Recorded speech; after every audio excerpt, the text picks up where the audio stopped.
On the night of my 81st birthday, my house caught fire. I didn't scream. I didn't cry. I just stood there on the lawn, barefoot in my nightgown, watching the flames eat away nearly 60 years of my life. The firemen said it was the wiring, an accident.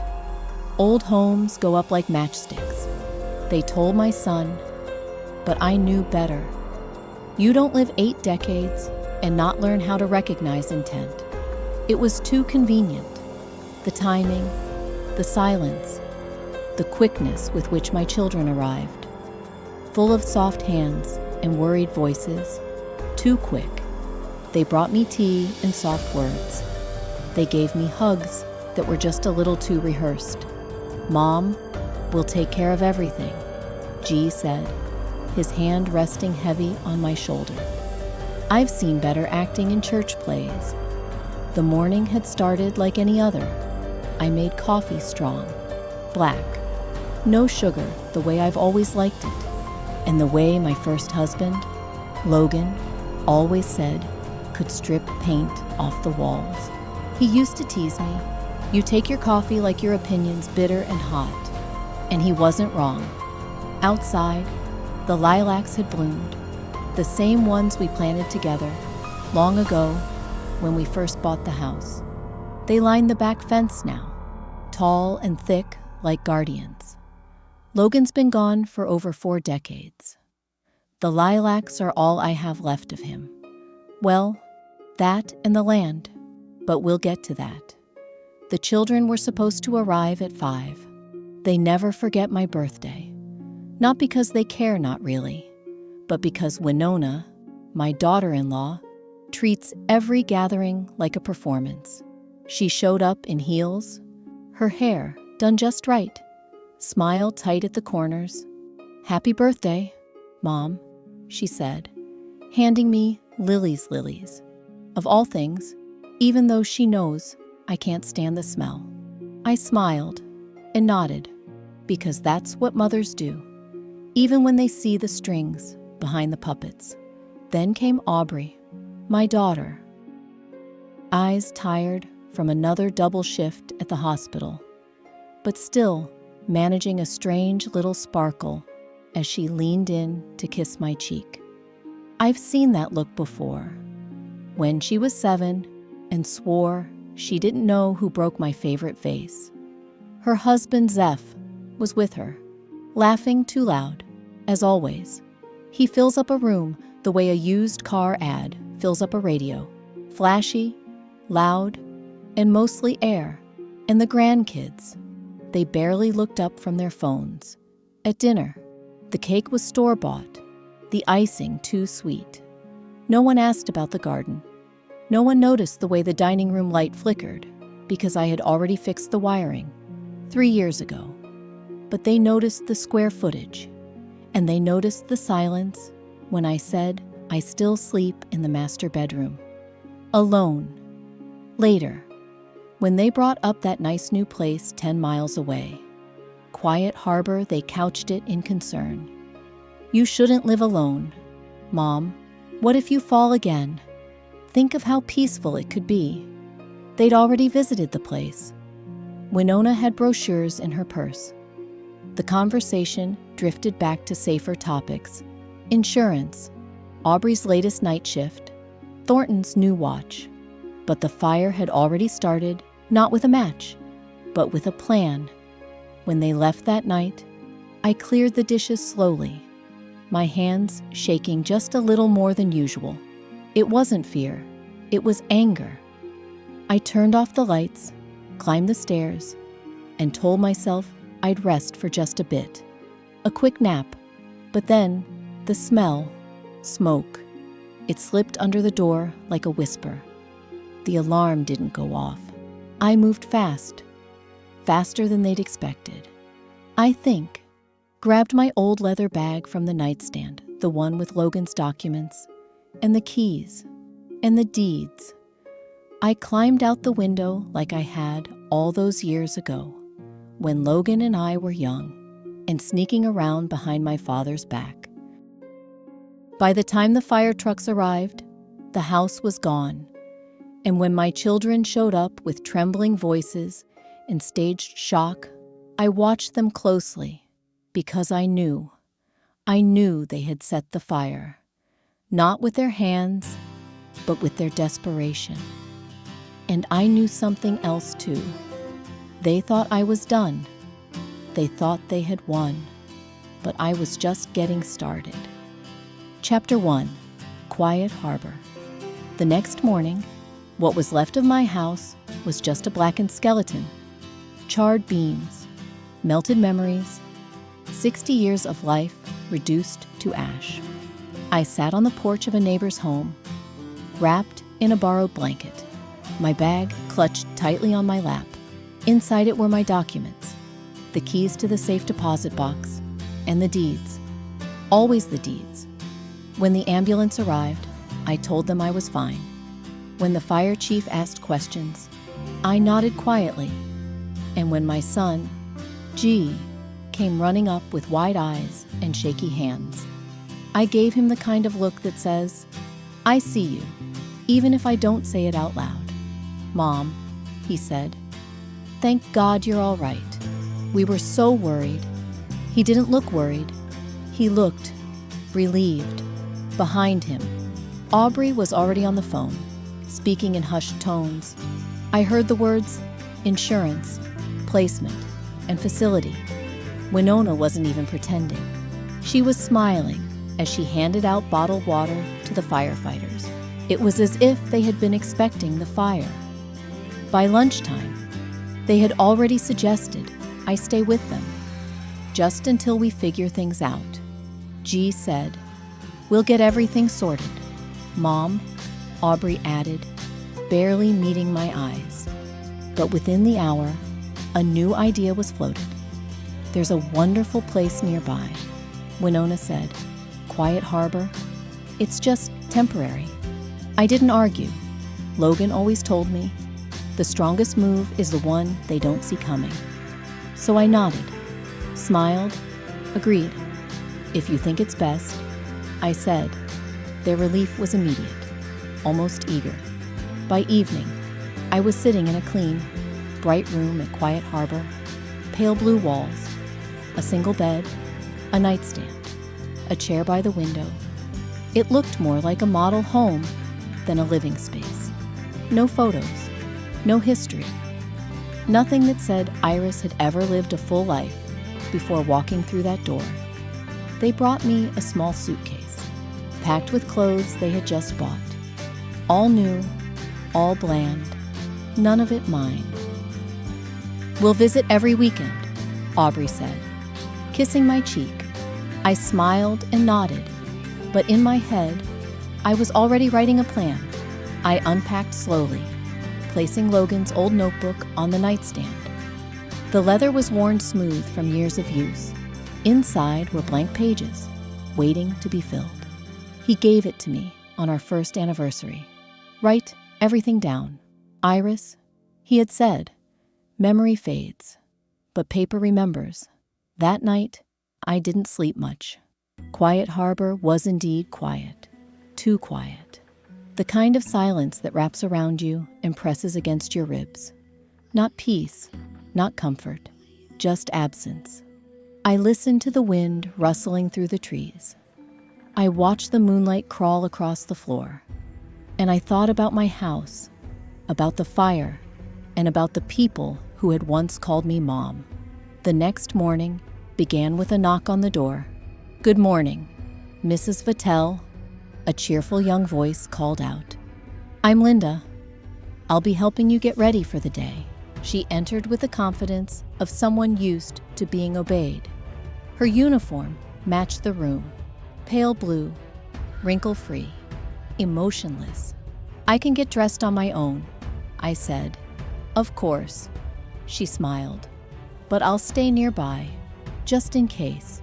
I put on one of the new outfits, a light blue pantsuit, stiff and unfamiliar.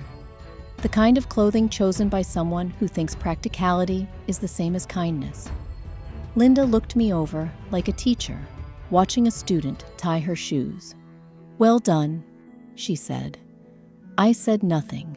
The dining room was large, bright, and filled with round tables. Most of them were already occupied. Quiet Harbor's residents were early risers. Linda led me to a table by the window where an older man was sitting, slicing his toast with careful precision. "This is Mr. Holt," she said. "You'll be seated with him." He looked up at me with sharp gray eyes, face weathered, hands strong and sun-marked. A man who had worked the land. "Webley Holt," he said simply. "Sit down. The food's decent if you're not picky." "Iris," I replied, taking the seat across from him. "And I'm not." Breakfast was oatmeal, eggs, toast, and fruit. Better than expected. As we ate, I noticed Webley dividing his food into neat sections. Each bite measured and intentional. "Were you a farmer?" I asked. He raised an eyebrow. 50 years on the land. "You're observant. I'm an accountant," I said. "Details are part of the job." He gave a quiet chuckle and returned to his meal. But he glanced at me with new interest. After breakfast, we were taken on a tour. Me and 2 other new arrivals. Linda showed us everything: the garden paths, the library, the rec room with board games, and a television no one seemed to watch. Even a small pool for water aerobics. I nodded politely at every stop. I wasn't planning to stay long. At the end of the tour, the director, Mrs. Palmer, greeted us with a polished smile. Professional, warm, in the way polished wood is warm. "Mrs. Vatel, we're so happy to have you here," she said. "Your family was very concerned after the fire." "I'm sure they were," I replied with a smile that did not reach my eyes. That night, Aubrey called. She asked how I was settling in. "Fine," I told her. "It's peaceful here. I even made a new friend, a farmer named Webley." "That's wonderful," she said, too quickly, too cheerfully. I smiled at the phone, but I could hear it, that tension in her voice, the fear that maybe, just maybe, I wasn't as weak as they'd hoped. When we ended the call, I opened Logan's notebook and began to write. First item, the insurance. My house had been insured for a generous sum. I was the sole beneficiary. But I had no doubt G and Aubrey were already preparing to step in. If they hadn't tried yet, they would soon. Second, the land the house had stood on, and the land around it. All of it quietly managed through a company no one in my family even knew I owned. A shell company. Vatel Properties, named for Logan. My children didn't know, but they were about to find out. Chapter 2. A past that never slept. 3 days passed at Quiet Harbor, and already I knew the rhythms. The nurse rotations. The way Mr. Barker smuggled in whiskey through a friend at the church. The way Mrs. Fleming from room 204 knew everything before it happened. What nurse was getting married? Who had stopped taking their medication? Whose children weren't visiting anymore? Quiet Harbor may have looked peaceful, but underneath the soft music and herbal tea, it was a living, breathing ecosystem of secrets. And I fit right in. By the 4th day, I had memorized the staff schedules. By the 5th, I found the phone in the admin office that still allowed personal long-distance calls. Old habits don't die, especially the useful ones. That evening, while the other residents were gathered for movie night, I stayed behind. I slipped into the empty office, picked up the receiver, and dialed the number I hadn't used in over a year. The line rang 3 times before a familiar voice answered, gravelly, precise. The kind of voice you didn't forget, especially if you owed it your freedom. "Mrs. Vatel," he said, "I've been expecting your call." Hello, Marcus. Marcus Fielding had been my lawyer for nearly 5 decades. He was the last person alive who knew about Logan, about Vatel properties, and about the real scope of what I owned. He was also the only person I trusted. "There's been a fire," I said calmly. "My house, gone." "I know," he replied. "I saw it in the morning report. No fatalities. Convenient. My children put me in a retirement home that same night." He didn't respond. He didn't need to. Silence from Marcus was always loaded. "I need you to check the insurance," I continued. "See if anyone has tried to file a claim on my behalf. And while you're at it, dig into G and Aubrey, their debts, bank records, anything recent. I want to know what they're hiding." "You think they did it?" Marcus asked, quietly. "I think they planned it, and I think they're stupid enough to believe I won't do anything about it." He was silent again, then said, "Give me 48 hours. When I hung up, I felt something inside me settle. The first stone had been dropped into the pond. The next call was harder. Rita Saunders and I had worked together at City Hall in our younger days.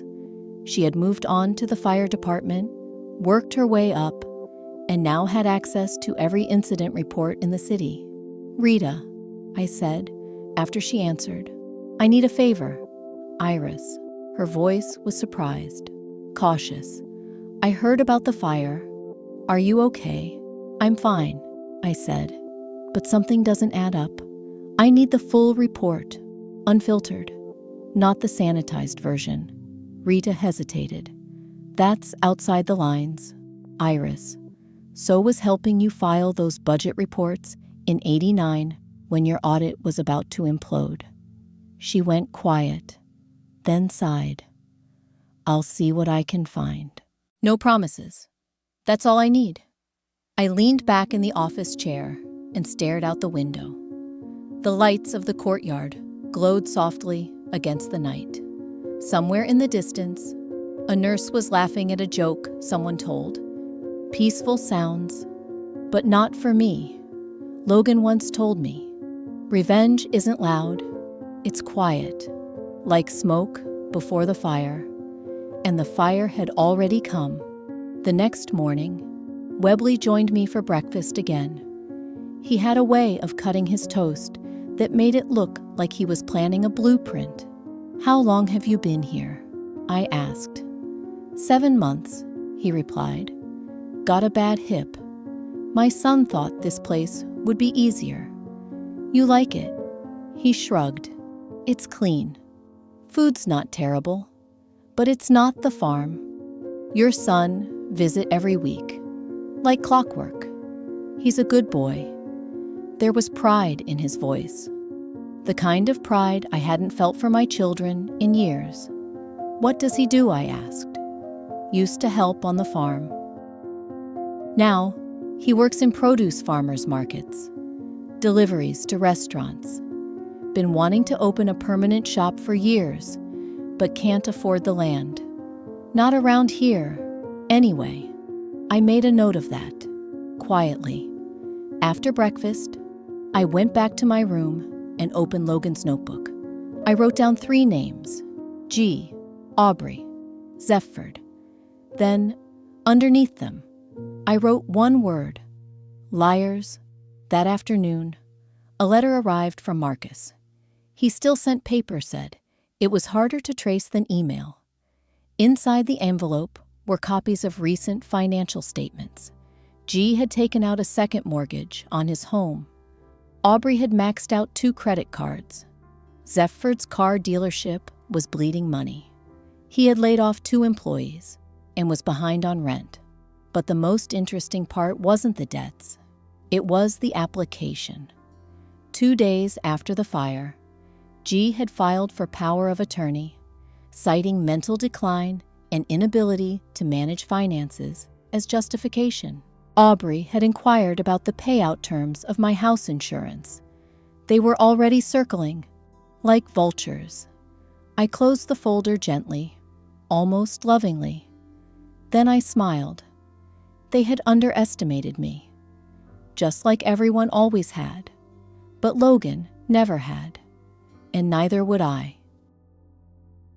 Chapter 3. The game begins. 2 days later, I received a call from Rita. She didn't say hello.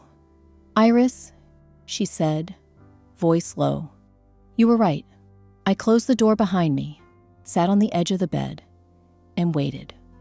"There are inconsistencies all over the report," she continued. "The official cause says electrical, but the fire inspector noted 2 separate points of origin." "That's not normal," I said softly. "No. And there were traces of accelerants, something petroleum-based. The alarm system was found disabled, even though it passed inspection just weeks ago. And the inspector, either incompetent or paid off. I'm guessing the latter." My fingers curled around the edge of the mattress. "Can you send me a copy of everything I already have?" she replied.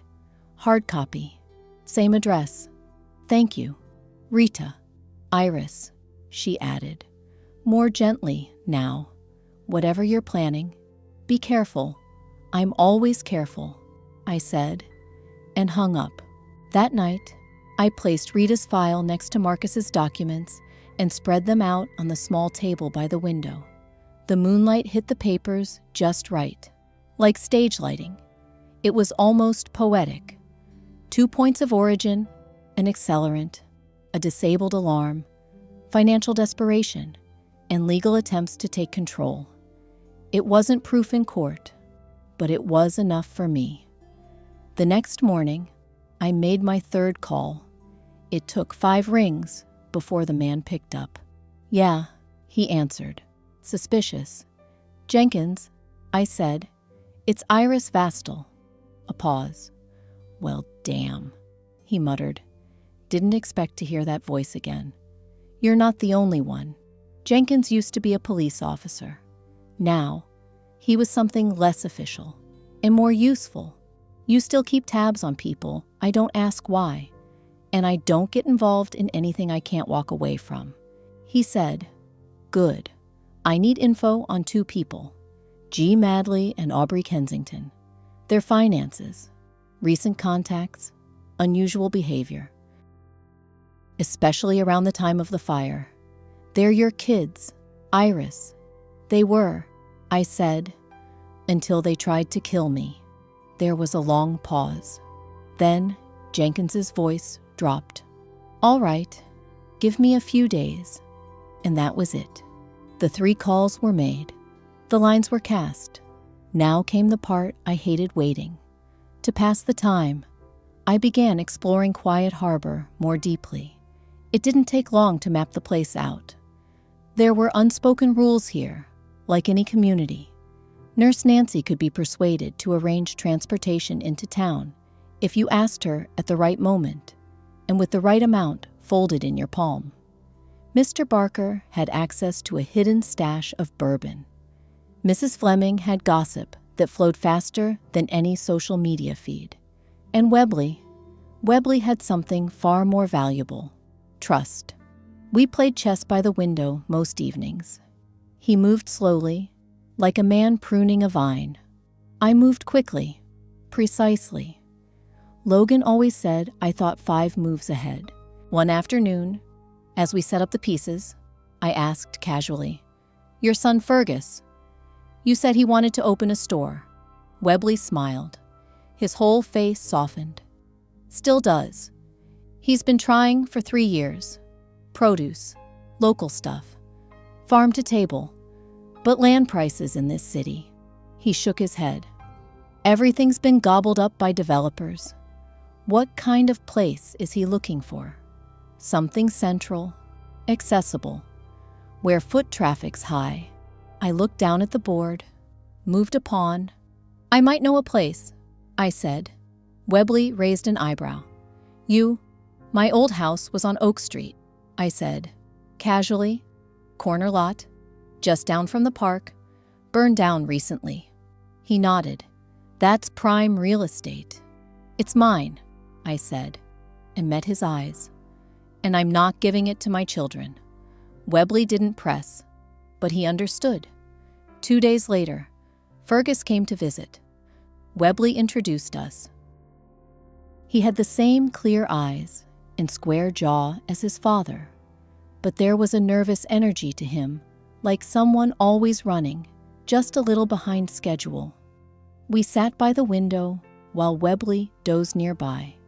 "You're looking for a shop space," I said. He blinked. "Yes, ma'am. Stop that. Call me Iris." "Yes, Iris." I took a folded map from my pocket, laid it flat on the table. "This is Oak Street, right where my house used to be." Fergus leaned in.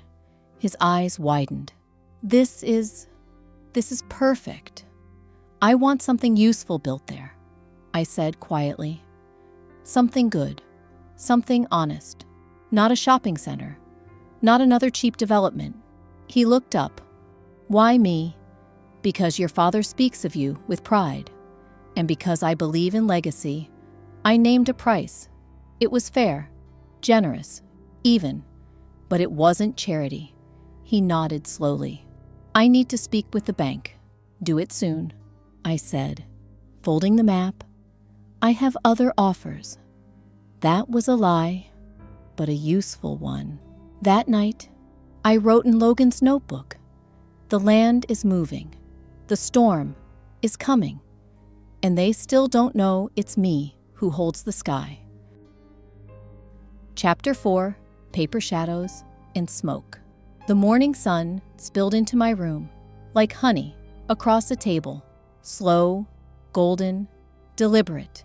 It was a beautiful day, the kind of day when nothing bad should happen. So, naturally, that was when the final puzzle piece arrived. Marcus had sent another envelope.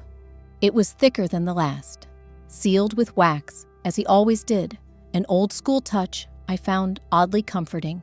Inside were several items. A copy of the deed to the Oak Street lot, now officially sold to Fergus Holt. A receipt from the county clerk's office, verifying the transfer of title. And a slim packet of building plans, initial drafts, for a small farm-to-table store, complete with outdoor seating, local produce stands, and a mural wall. I held the plans gently, like a promise made of paper. They had no idea yet. Not G, not Aubrey, not Zephyr with his sweaty handshake and second-hand charm. They still thought the land was theirs, still dreamed of the shopping center, the glossy facade, the quick money. They thought I was just sitting here alone, retired and removed, but I had never been more present in my life. A knock came at the door. Linda, in her ever-crisp uniform, poked her head in. "You have a visitor, Mrs. Vatel." "Your son." I took a breath, folded the documents back into the envelope, and placed them beneath the drawer liner in my nightstand. "Send him in," I said. G entered the room, like a man walking into a trap he didn't know had been set. He was wearing one of his better shirts, the blue one, with the too tight collar. His eyes darted around, never landing. G had always been nervous around strong women. He preferred problems that could be ignored or bought off. "Mom," he said, too brightly. "You look, well, I do," I replied evenly. "Must be all the clean living." He smiled thinly and took the chair by the window. There was a long pause. Then he began, "We've been working on the insurance. It's moving slowly. You know how these things go." "Oh, of course," I said, folding my hands neatly in my lap. "Fraud investigations do take time." His smile faltered. I didn't blink. "We're also thinking about what to do with the lot," he added quickly, shifting in his seat. "Winona thinks we should build something useful. Offices, maybe, or even a little shopping plaza." "Sounds ambitious," I said. It would benefit the whole family, he went on, and we'd make sure you're cared for here. Of course. Comfortably. Of course, I echoed. He didn't ask me what I wanted. He didn't even pretend to. To him, I had already become a passive figure, a line item on a financial statement. He stood up after a few minutes of uncomfortable small talk. If you need anything, he said, just let us know. I will, I replied. And G, yes, I'd like to speak with both you and Aubrey tomorrow. 3 o'clock. Common room. He hesitated. What about family matters? I said with a small smile. You'll want to be there. He nodded, slowly, and left. When the door closed, I stood and moved to the window. Outside, in the garden, Webley was sitting with his chessboard, the pieces already arranged. He always set up the board before asking if anyone wanted to play. That's the mark of someone who expects strategy. That afternoon, I called Marcus. They're coming tomorrow, I said. 3 o'clock. I want everything ready. Lease agreements, the new terms, the fire report, copies of the land registry, the architectural drafts, and the denial of insurance payout. You're escalating, he said. No, I replied. I'm concluding. There was a pause. You know they might fight back. They already did, I said, looking out at the trees swaying in the breeze. Now it's my turn. Before I ended the call, I asked one last thing. Marcus, find out everything you can about Zephyrd's business partner. James Norton, the one still renting on Cedar Street. What are you thinking? He asked. I'm thinking about pressure points. That night, I couldn't sleep. Not because I was nervous, because I felt something I hadn't felt in years. Purpose. There's a strange kind of power in clarity, the kind that comes only when you've been burned down to your foundations, and you find, to your own surprise, that you're still standing. I sat at my desk, opened Logan's notebook, and began to write. The fire was the end of the house, but not of me, not of my will, not of the ground beneath them. And soon, they will understand the land remembers, and so do I. Chapter 5. The Weight of Silence. Sunday, 3 o'clock. The sky outside was pale and cloudless, but inside the common room of Quiet Harbor, the air felt tight, as if the walls themselves were holding their breath. I had arrived early, choosing the armchair by the window, the one that gave me a clear view of every entrance. Logan always said, never sit with your back to the door. Old habits endure. On the table in front of me, a neat stack of documents rested beside a small audio recorder. Everything was in order. Nothing was left to chance. At exactly 3 o'clock, they entered. G came first. His shoulders were tense, his tie slightly askew. Aubrey followed, carrying a bouquet of tulips she didn't bother to remove from the wrapper. Zephyr and Winona trailed behind, clearly uninvited but unwilling to be left out. Mom, Aubrey said, leaning down to kiss my cheek. Her perfume was too strong, the kind that tried to cover nervous sweat. We're here as you asked, G added, trying to sound composed. Sit down, I said calmly, gesturing to the sofa across from me. This won't take long. They sat. Winona crossed her legs, arms folded. Zephyr fidgeted. Aubrey avoided my eyes. Only G looked directly at me, and even he blinked too much. I picked up the first document from the stack. This, I said, is a copy of the fire department's final report. Aubrey shifted. No one spoke. It notes that the fire started in 2 separate locations simultaneously, that accelerants were used, that the alarm was disabled. Old homes have problems, G offered, voice tight. Indeed, I said, except this one had new wiring and a working alarm. As confirmed by inspection, less than 30 days prior, I let the words hang in the air. Then, gently, I placed the second document on the table. This is the insurance company's preliminary findings. The claim is under investigation. Suspicion of fraud, likely arson. Zephyr opened his mouth, but Aubrey placed a hand on his knee, a silent warning. I continued. This, I held up a third page, is a transcript of a conversation held in this very room 2 weeks ago, when you, Aubrey, and you, G, admitted to planning what to do with my land, while I was still alive, while the insurance hadn't yet paid out, while the ashes of my home were still warm. G swallowed hard. Aubrey turned pale. Even Winona stopped blinking. I reached forward and gently clicked the recorder. Their voices filled the room, muffled but unmistakable. Phrases like shopping center, when the money comes in, and she'll be fine at Quiet Harbor floated across the silence like smoke. When it ended, I turned it off and sat back. No one moved. For a long moment, the only sound was the ticking of the grandfather clock in the hallway. Finally, G found his voice. "What do you want, Mom?" I leaned forward. "Justice," I said. "And truth. You're our mother," Winona began, voice thin.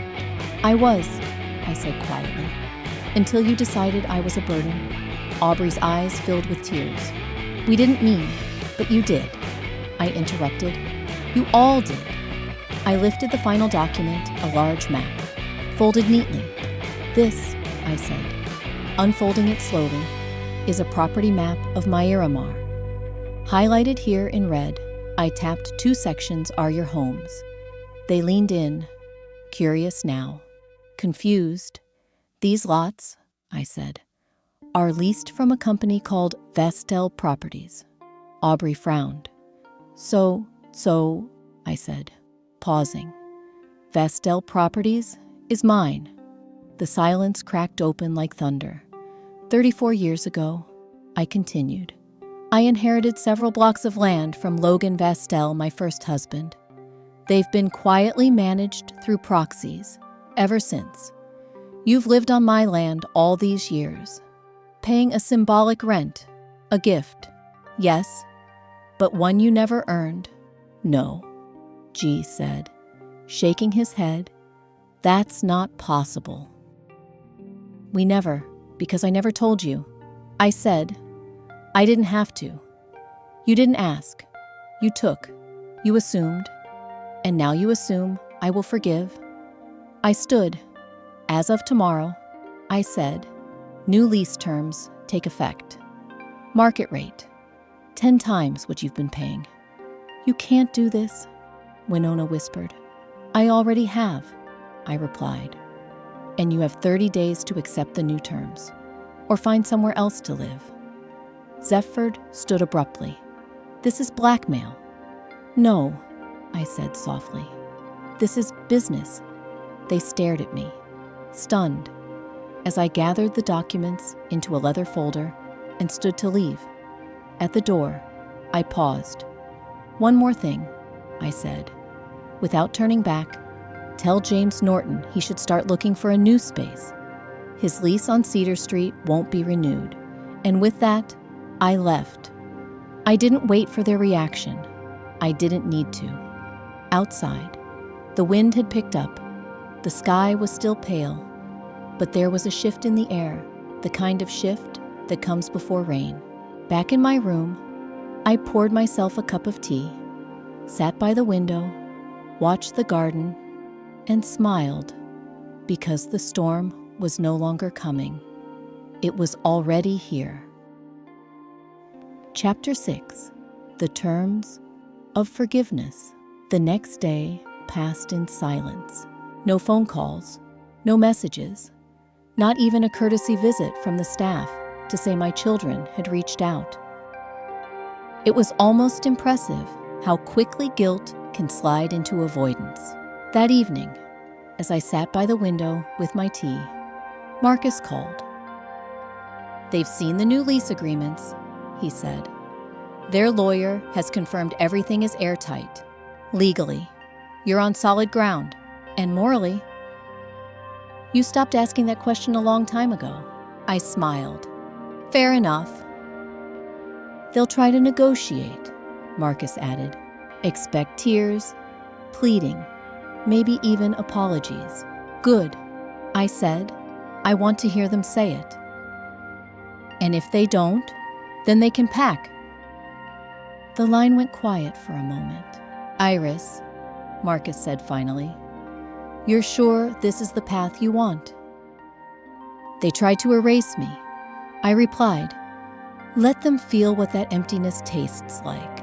The call ended. I didn't sleep much that night. Not out of anger, not out of fear, but because I was preparing. Not just legally, but emotionally. There's something final about confronting your own children as strangers. The next afternoon, they returned. All of them: G, Aubrey, Winona, Zephyr, even the grandchildren, Marlo, her eyes rimmed in eyeliner and exhaustion, and Thornton, quiet and solemn in a sweatshirt far too expensive for his age. They filed into the small conference room Marcus had arranged at Quiet Harbor, the same room where I had once sat with Edward, planning college funds and holiday budgets. Strange how a space could echo with so many different versions of your life. I sat at the head of the table. Marcus stood near the door, expression unreadable. The folder of documents rested beside me, quiet and heavy. "Thank you for coming," I said, my voice steady. No one replied. I opened the folder and took out the first document. "This is a formal offer," I said, "a revised lease agreement, one that reflects market value. You have 30 days to sign. If not, the land will be reclaimed, and you'll be given 90 days to vacate." "Mom," Aubrey whispered, "please don't do this." "You already did," I replied, "when you tried to erase me from the title of my own life." G leaned forward, his voice tight. "We made a mistake." "No," I said calmly. "A mistake is forgetting to call. What you did was planned. Calculated, cruel." Winona's voice cracked. "We thought you were slipping. You fell. You forgot the stove once." "I've been managing a land portfolio worth millions for over 3 decades. I said, you thought I was slipping because it was convenient to think so." Zephyr stood, trying his best to look composed. "Look, we were desperate. The economy's brutal. We've got bills, businesses failing. So burn down your own house," I snapped. "Don't touch mine." The room went quiet again. Thornton shifted in his seat. Then, unexpectedly, he raised his hand. "Grandma," he said quietly, "what about us, the grandchildren? Your great-grandchildren? Do they deserve to lose their homes too?" The question settled over the room like dust. I looked at him, really looked.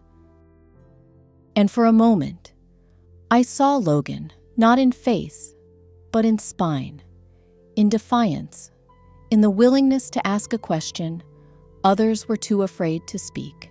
"No," I said, "they don't." I took a breath, then continued, "So here's my offer." They all leaned forward, hope flickering like candlelight. "You will sign a confession, a full acknowledgement of the arson attempt. You will withdraw all insurance claims. You will destroy any and all architectural plans tied to the Oak Street lot." G swallowed. Winona's face drained of color. Aubrey and Zephyr will visit me weekly. I added, no excuses. G and Winona will cover the full cost of my stay at Quiet Harbor, in cash. Aubrey opened her mouth, but I raised a hand. In exchange, I will not report your actions to the authorities. I will reduce the new lease rate to 70% of market value. Manageable, if you tighten your belts. They were quiet, processing. And what about James Norton? Zephyr asked, voice cracking. He gets to keep his shop, I said, but only if he accepts a 20% rent increase. That's my last concession. Take it or leave it. They huddled, whispered, fought, in low tones and side glances. Then G turned back to me. We accept, he said. Aubrey looked like she might cry. Winona wouldn't meet my gaze. Zephyr simply nodded, defeated. I handed Marcus the documents. He passed out pens. They signed. And it was done. As they stood to leave, Aubrey lingered behind. She turned to me, eyes glassy. We're sorry, she said. We thought we were helping. You weren't, I said, but you can start now. She nodded and left. The room was quiet again. Outside the window, the sun had begun to set soft gold, stretching across the garden, lighting the flowers in hues of fire and forgiveness. Marcus closed the folder. You didn't have to offer them a way out. I didn't do it for them, I said, sipping my tea. I did it for me. I want peace, not pity. And I want them to remember that land is not something you inherit. It's something you earn. He smiled. Just a little. Logan would have approved. No, I said. Logan would have destroyed them. I gave them a second chance. I looked down at the signed documents in my hand. Let's see if they know what to do with it. 1 week after the signatures were dried, I stood on what used to be my front lawn. There was no house now, no garden, no lilacs. Only raw earth, smoothed and leveled. Bright orange flags marked where the new foundation would be laid. And beside them stood Fergus Holt, clipboard in hand, cheeks windburned, eyes full of purpose. Mrs. Vatel, he said when he saw me, you made it. I never miss a groundbreaking. I replied. It was true. I hadn't missed one in decades. Not since Logan's first warehouse deal in '77. Not since the first apartment complex we financed through borrowed names and whispered promises. Only now, the ground wasn't being broken for profit. It was being opened for something else, for food, for community, for something that grew instead of consumed. Fergus led me carefully across the site, pointing out where the cold storage would go, where the windows would face the morning sun, where the open-air stalls would line up in neat rows like soldiers bearing fruit. I still can't believe this is real, he said quietly. It's real, I replied, and smiled. And it's yours. He looked at me then, eyes narrowing just slightly. Why me? He asked again. You could have sold this land to anyone for triple the price. I paused. The wind moved across the site, stirring dust and dry grass. For a moment, I didn't speak. Then I said, because your father never once asked me what I had. He only ever asked how I was. That's rare. And because I believe good land should belong to people who respect it. Fergus nodded slowly. I won't let you down. I know. We shook hands. His was calloused, steady, like Logan's, like mine. As I walked back to the waiting car, I turned once more to look at the bare lot. In place of ashes and loss, there would soon be wood and glass and baskets of strawberries. It felt like the right kind of ending, or maybe a beginning. Back at Quiet Harbor, the staff greeted me with polite nods and warm tea. I passed Webley in the hallway. He gave me a wink and a nod, as if to say, I heard it all. Of course he had. Nothing stayed quiet for long here. Later that afternoon, I sat by the window with Logan's notebook and a pen that still wrote as sharply as the day I bought it. I turned to a fresh page, Phase 2 complete. Fergus secured, land protected, children warned. Then, beneath that, I wrote one more line slow, deliberate. Now I build, not buildings, not fences, not even walls between me and the past. But meaning, legacy, and maybe, if the world was kind enough, peace. That evening, Nurse Nancy brought me my medication and a cup of warm chamomile. She noticed the open notebook, but didn't comment. She rarely did. That's what I liked about her. Anything else you need? Mrs. Vatel, she asked. I looked up from my writing. Yes, I said, I need a folder. Something sturdy, leather, if possible, for documents. For what comes next? She nodded and left, not asking further. Good. The fewer people who asked questions, the cleaner the plan would be. Because I wasn't done yet. Not entirely. I had given my children a second chance, but not because I trusted them. Only because I wanted them to look over their shoulders for the rest of their lives, to wonder, each time they opened a letter or answered a phone call, if the past had come back. Not for revenge, but for correction. Logan would have made them disappear. I made them remember. And sometimes, that's worse. Chapter 8. What remains? 2 weeks passed. The letters went out. The rents were paid not cheerfully, but punctually. The weekly visits began. Aubrey always arrived on Thursdays with store-bought pastries and eyes that couldn't quite meet mine. Zephyr came once, then never again. G dropped off a check each month without speaking.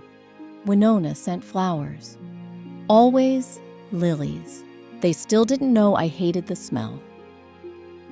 But they followed the rules. They kept their part of the deal, and that was enough. I saw them change not quickly, but in small ways. Aubrey asked about my blood pressure. Marlo sent a drawing her son made at school. Thornton offered to help Fergus set up a social media account for the new shop.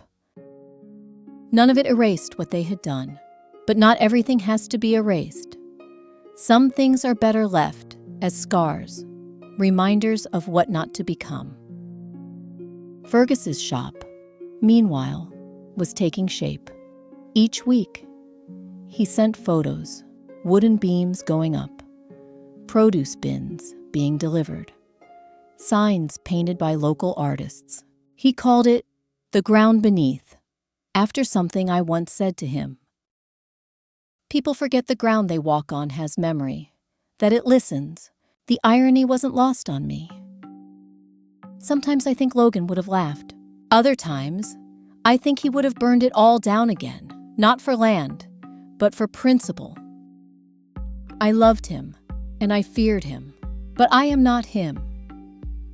I chose to stay, to build, to breathe, and at 81, that is its own kind of defiance. One evening, as the garden outside Quiet Harbor turned golden with sunset, Webley joined me on the bench beneath the wisteria. "Looks like your empire held," he said with a grin. "It's not an empire," I replied, just a small kingdom of consequences. He laughed, low and warm, then silence. The kind that doesn't need filling. After a while, he asked, "What now?" I looked out at the garden, at the way the wind moved through the trees, at the way the light found the corners people forgot to clean. "Now I write," I said. He nodded. "About what?" "Everything," I replied. "The fire, the lies, the land, and the choice to stay when leaving would have been easier."